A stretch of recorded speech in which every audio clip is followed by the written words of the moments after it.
Well, good afternoon, everyone, and welcome to the Opera Insights for Minnesota Opera's production of Hamlet. My name is Dr. Eric McEnaney, and I'm in my 4th season with the company as resident artist, coach, accompanist. And I'm joined by Matthew Opitz, who's in his 1st season with the company. He's our baritone this year. And we're here to just give you a little bit of a look into Ambroise Thomas' score of Hamlet. I think Ambroise Thomas was a master of creating characterization through musical choices. And in fact, that's what I'd like to spend the rest of our time together this afternoon exploring a little bit. So we're just going to get into a couple of examples from the opera to show you what types of choices he made. So as we get into this work together, I just want to do a quick crash course of musical elements in the score. Just sort of summing up what kind of palette the composer has to make his or her choices about the characters in the story. And the first thing they have to work with, of course, is melody. And melody is a really important element in all of music, not just in opera. But it often comes in a couple different forms. Either it's stepwise, like this melody. And those of you that are in the front rows here can see I'm playing all keys that are adjacent to one another. My hand kind of fits nicely on the keyboard there. So we have a stepwise melody happening there. Sometimes melodies have leaps in them. And these are both melodies that we know very well, but in the composer's landscape of choices, whether you write steps or whether you write skips says something completely different about the character. It seems like a very subtle choice, right? And we'll see some of that illustrated in Ambroise Thomas' Hamlet here in just a second.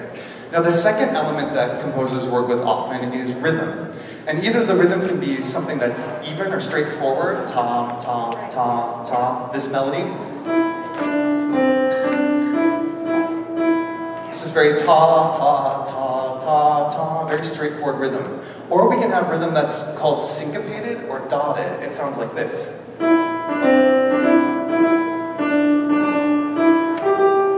kind of like to think that Mary's maybe a general in the army commanding her land with that or something. It sounds a little militaristic to me, but it's just a very subtle choice, isn't it? Either it's straightforward rhythm or something that's a little dotted. It can say something completely different about the character at that point in the opera. Now, the other element that composers have to work with is something called key mode, whether it's in major or minor. And particularly, major keys often express positive emotion. They often are used for celebratory moments in opera, perhaps like a queen's coronation, like you're going to see in Hamlet. And then there are minor keys, which are often used for not only negative emotions, but oftentimes intrinsic emotions. A lot of times when the characters look inside themselves, the key happens to shift to minor. So we think of this melody in major. What if it were in minor?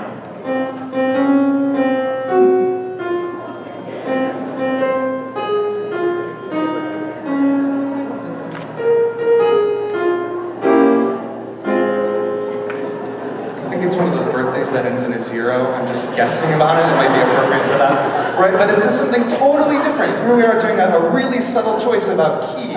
But it totally changes the way we relate to that melody as an audience member, not just in how the characters are characterized, right? It works both ways. The last element that's often used by composers is something called orchestration. And it is simply what instruments the composers choose to use from the orchestra. Now, it's something that I can't really demonstrate for you here because we don't have enough room for the entire orchestra to be out here. But one of my jobs as a pianist in the opera rehearsal room is to try to take these 2 hands and these 88 keys and make it sound like an entire orchestra. So oftentimes I will play with different touches of the keys to kind of reflect the different instrument groups, realizing that, you know, a solo woodwind, perhaps a solo clarinet, says something totally different about an entire brass section. Or that even a solo violin says something different than all of the violins playing together. And this is what we're talking about. All of these elements are the character's palette here. So the composer can kind of take melody, rhythm, key, and then finally orchestration and create an entire world that matches the narrative of the story through these musical element choices. So let's get into a little bit of music from Hamlet then. We're going to start with a small excerpt from Act 1, and this is Hamlet's duet with Ophelia, where he professes his undying love to Ophelia. And this is the translation of the text. He says, "Doubt the light, the sun, and the daylight. doubt the heavens and the earth, but do not ever doubt my love for you. And so I want you to just sort of tune your ears into how melody, rhythm, key, and if you were going to guess the orchestration, what might it be? How do these elements work together to kind of express that particular text at this moment? So here's just a little bit of Hamlet's Act 1 duet with Ophelia.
Sound great in Matt's voice. I love him singing Hamlet. It's a good thing, right?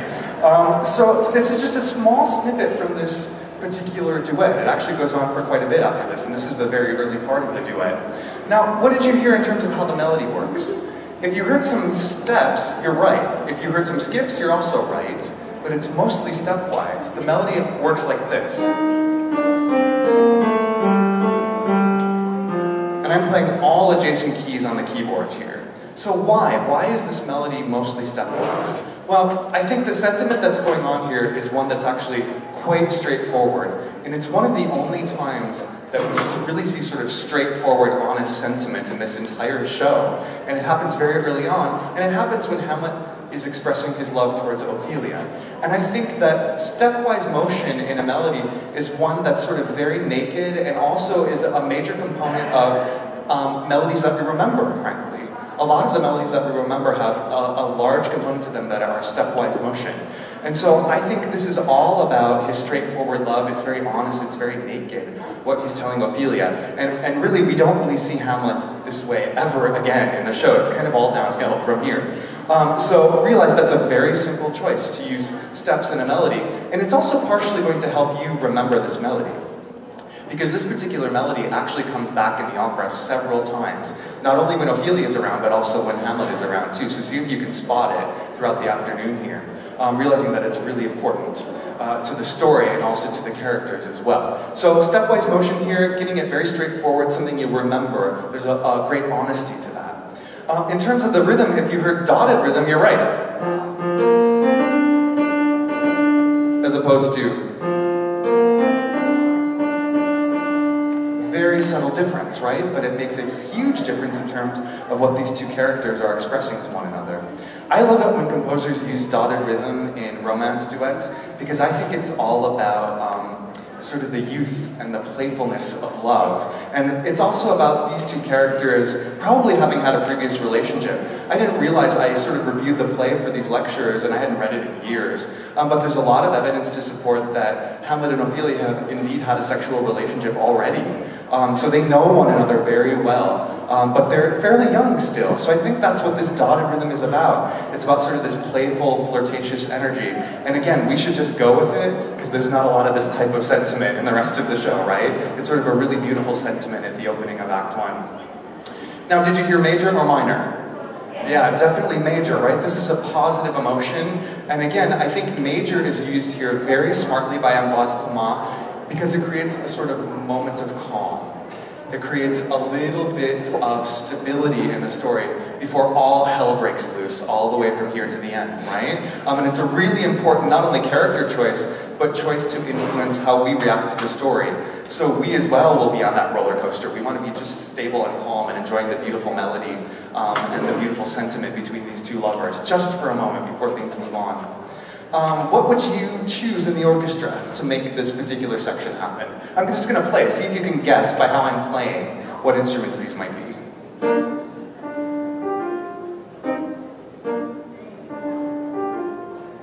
If you hear pizzicato strings, you're right. and then I've done my job well, too. They've got a little... And I love pizzicato strings and romance duets, too, because to me that always signifies heartbeat.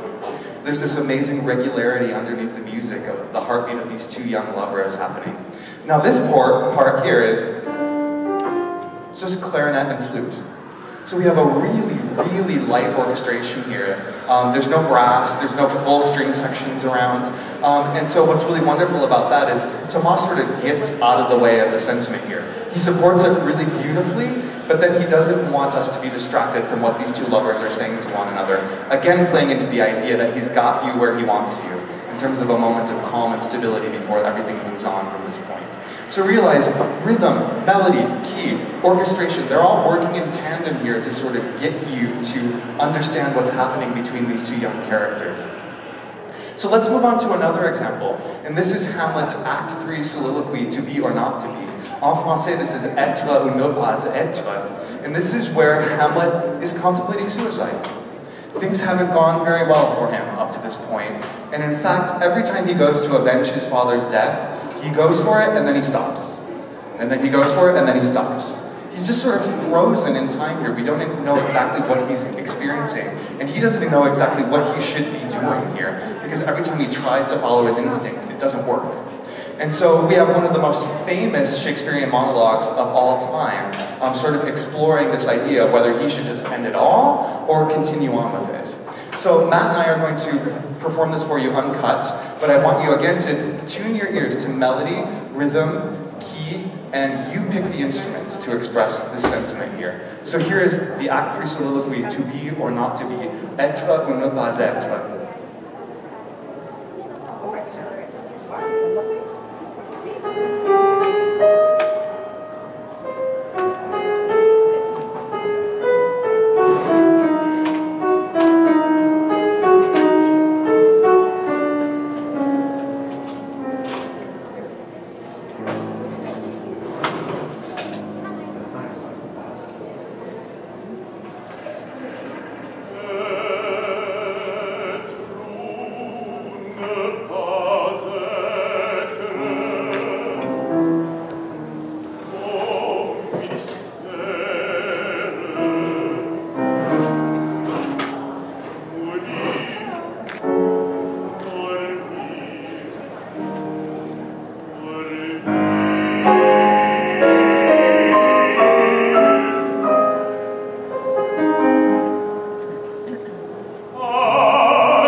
And thanking Matt one more time. He's got to get backstage and into Boston.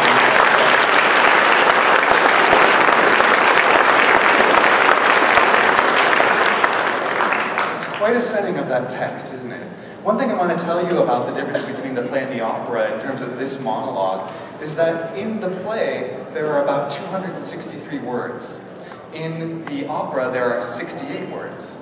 And it's mostly repeated text in the operatic libretto too. So really, the librettists have only pulled about maybe 3 main ideas from the text. Again, here we're talking about this reduction of Shakespeare's text into something that's quite pithy, so that the orchestration in the score can add other sort of psychology back into the text that's missing there. So I just wanted to mention that before we talk about some of the musical elements. What did you hear in terms of the melody? If I say a 1 and a 2, sing the melody. Nobody's got it, huh? Nobody's got it. Well, there's no melody really, right? That's the point. And composers often do this when they want your eyes to go directly up to the titles in the translation, when they want you to focus right on that text because something incredibly important is happening in the story. They take away the melody for you to concentrate on the text. And so I think Ambroise Thomas was very smart in doing this, right? This is one of the most famous Shakespearean monologues of all time. And so he said, you know, I'm going to deign to the text here. I'm just going to sort of make it without melody so people can really concentrate on what this guy is ruminating over here. So really, there is a little bit of sort of stepwise motion, there are some skips, but it's not something that you're going to remember. It's not something you're going to be able to hum after you leave the theater today. And believe me, in 19th century French opera and in this score, there's a lot of great melodies. You're going to get lots of wonderful melodies this afternoon that you will remember, that come back and forth throughout the score. But this is not a place for that, and rightfully so. Now, how about the rhythm? Was it dotted? Was it straightforward? Somebody said straightforward. Yes, it was also dotted. It was a little bit of both. And in fact, it flip-flopped all the time. Now, why does Ambroise Thomas do this? Why doesn't he just stay in a vein and go with it? Well, it's because what he's doing here is he's taking a mixture of straightforward and dotted rhythm in order to most closely match spoken French inflection.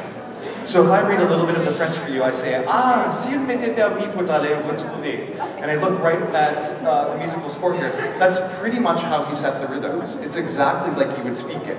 And what I have to say is about the musical score itself, it's an imperfect world for setting inflection of text. It can never truly approximate the subtleties of spoken words. But what he's trying to do here is do his best ability possible. And so he wants to sort of take a mixture of both the dotted and the straightforward rhythm in order to really underscore the fact that, again, we're looking at those titles and we're concentrating on the text as much as we possibly can. It's as close to spoken inflection as it could possibly get with a musical score underneath it. So that's why he's used a mix of rhythms here. Now, what did you hear in terms of the key? You probably heard a lot of minor, and that makes a lot of sense at this moment too. But I will tell you, in the last 4 bars, there are major chords. It sort of slightly shifts to major chords, I don't know, maybe 3 bars from the end, and they sneak in just for a little bit. Now, why does Thomas do this? Well, what we're seeing here is all of these elements are related to what is the main theme of Hamlet, and that is Hamlet's inability to act on what he is supposed to be doing to avenge his father's death. He's frozen in time. He goes for it and he can't do it. It's a major, then it's a minor. Then it's straightforward rhythm, and then it's dotted rhythm. You know, it's all of this mixture of wonderful musical elements in order to reflect what Hamlet is going through at this moment. And I will say, in the original monologue, there's actually quite a bit of evidence to support that he's not going to commit suicide. However, in the operatic libretto, this information is gone. We don't really know exactly what he's going to do at the end, so that's a little bit of a difference between the two of them as well. What instruments would you choose for the orchestration? I had a really big solo at the beginning, and that solo is played by the English horn. And we think of English horn being probably one of the most melancholy instruments in the orchestra, especially looking backwards through the 20th century at it. That's typically how it's been characterized in the orchestra. So I think that's a smart choice to express this particular text in this character at this moment. Now there's also a little bit of pizzicato strings, sometimes there's bowed strings, sometimes there's woodwind choir, sometimes there's solo woodwinds. Here we are seeing a mixture of orchestration as well, right? This is all reflecting what Hamlet's going through and the fact that he's paralyzed at this moment in the story. He can't act on what he knows he's supposed to do.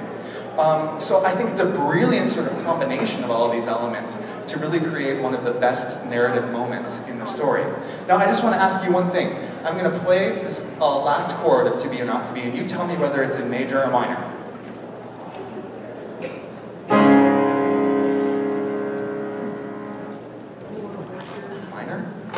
It sounds probably more minor than major, doesn't it?